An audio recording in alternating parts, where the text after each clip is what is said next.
Alright, welcome back to Tales of the Surp. I'm your host, SP, and today I've got something pretty interesting. This is a Polish, best country in Europe. This is a Polish WZ, or it stands for Vazor, 50. So this is a fairly rare military helmet. And you can see it has rivet placements very similar to the Italian World War II helmet. I believe it's called the M33. I'm not sure. Don't quote me on that. And it's got a very similar dome shape, although it has flanges very similar to the Soviet helmet. Uh, Gosh, I can't remember the name of it right now. It's in. I know what it is. I have one. I just cannot think of the name of the Soviet World War II helmet. But it's got the flanges from it, basically. The ear protection. So basically, if a piece of shrapnel comes down and hits you, it's supposed to skate off to the side if it hits this flap and not rip your ear off. This helmet is reasonably thick. I've seen tests and I've heard stories from people that were issued these that these are supposed to be able to stop a 9mm projectile from a handgun. And we're seeing a lot of other results of these steel pot helmets. I'd say, yeah, from the Cold War, probably. Generally, the steel got a little thicker, I think, during the Cold War than World War II. A lot of World War II helmets, besides I think the Stahlhelm and the Soviet one, didn't stop much. If I remember right, the USM1 helmet, 9mm defeated it, but 45 auto didn't. So maybe it's based on what country was using what handgun cartridge, because 45's slow. And it's got a wide surface area to distribute the weight, so it's good for crushing. It's definitely a powerful cartridge for a handgun, but it's not the best armor defeater, and that's why. But yeah, so we got the Polish WZ 50, Vazor 50. It's got this basic leather fucking buckle system.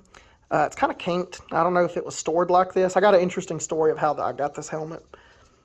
It's got these nice brass buckles. This is weird because it should have a white piece of twine. I wonder if it got missing at some point because of the story of this helmet, and someone replaced it just with some twine. But it still works. The liner still works. Still suspends it on your head, so you won't take the direct shock of whatever hits it. The rivets, like I said, they're based off the Italian pattern. That's probably the weakest point of the helmet. A bullet hits there, it's going to disable the helmet completely, probably. Another thing, this does fit me, by the way, which is nice. I usually try to buy helmets that are like 59, 60 size. This is 58, but it still fits. A little tight. Not uncomfortable, but just you can tell I would like a 59 size helmet. I think that's how the helmet sizes go anyways. And this was brought back from Afghanistan by a guy I know. He had no clue what it was.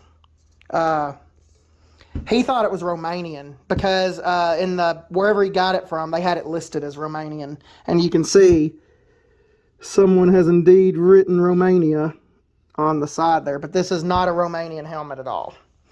Romania, as far as I'm aware, only used the weird penis-shaped helmet. It's a M something, I forget what it is. But it's got a weird dome shape. It's a very good helmet. Very, very, very effective at deflecting stuff. But I don't have one of those. I need to get one. But yeah, this is probably the rarest helmet I own. They're not super common. I know probably how it ended up in Afghanistan was a lot of them. The Cold War allies of the Soviet Union just gave Afghanistan, the government during the Mujahideen conflict, their surplus. And I imagine Poland had moved on to another lighter helmet since then, and this was given to Afghanistan's government as a result. I do really like this helmet.